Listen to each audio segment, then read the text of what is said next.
France hit a new daily record for COVID infections yesterday, registering nearly 500,000 fresh cases, as Britain continued its recovery.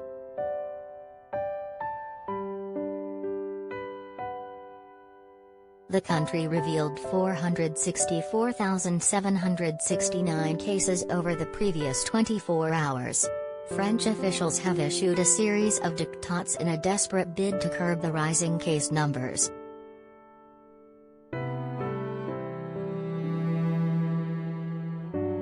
These include forcing children as young as 6 to wear masks, and banning drinking while standing up at cafes or bars.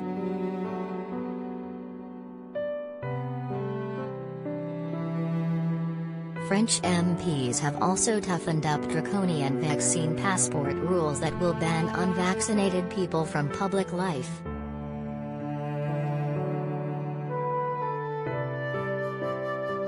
The UK government has vowed to axe nearly all restrictions by the end of the month. France has a rolling 7-day average of 283,134 cases, while Britain has 98,684, the lowest since December 22.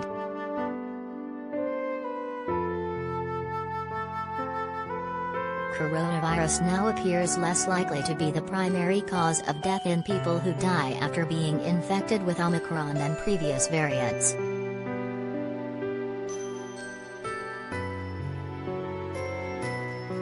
And, promisingly, new strains are likely to be even milder and cause less disruption to daily life, a government advisor said yesterday.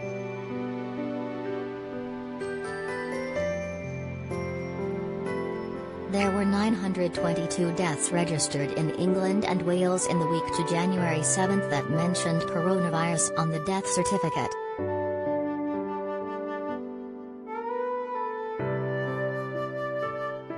However, while COVID may have contributed to these deaths, it was not the primary cause in 210 instances, or 23% of cases, the latest Office for National Statistics data show.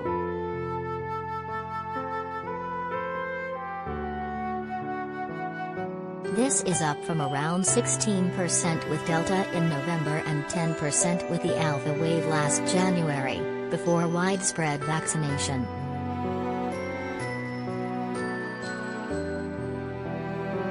A similar trend has been seen in hospital data, where patients are increasingly likely to be admitted to hospital with COVID, rather than because of it.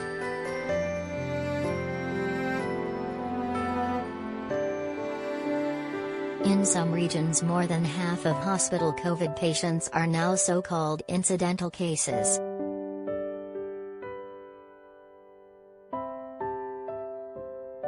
The data comes as a member of the government's Scientific Advisory Group for Emergencies, SAGE, said the virus is likely to evolve to become milder.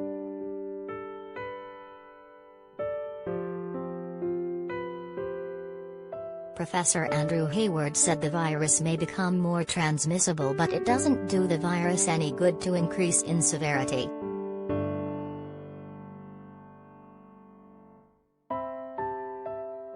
He said, "It looks like the Omicron variant, by becoming more transmissible, that it's also become less severe, and we would hope that's the general direction of travel."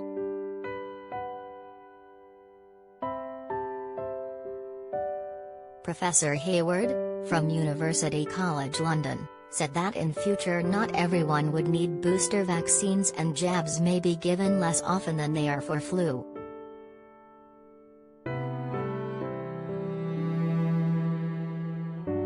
He told Times Radio, "I think the people that we might want to think about boosting the most are the same as flu really, people with chronic illness and elderly people, and we'll probably move into a sort of more regular annual vaccination program, or it may not even need to be that frequent."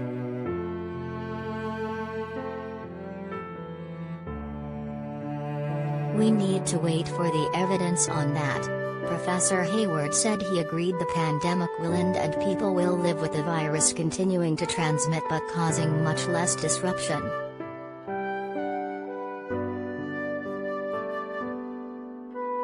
He added, "It will tend to, I I think, settle into a seasonal pattern, we may still get quite big winters of infection, but not the sort of level where we can justify wholesale societal close down.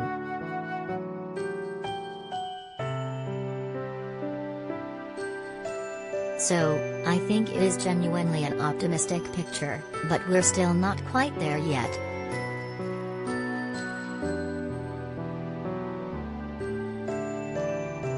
Professor Hayward said there were very encouraging signs of cases plateauing or dropping in some places, but nobody was sure whether they will stabilize at a very high level or dip down.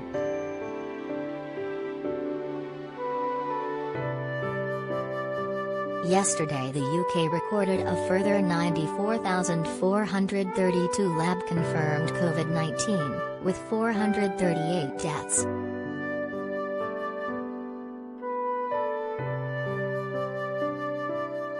France has a rolling 7-day average of 283,134 new cases, while Britain's figure stands at 98,684, the lowest since December 22.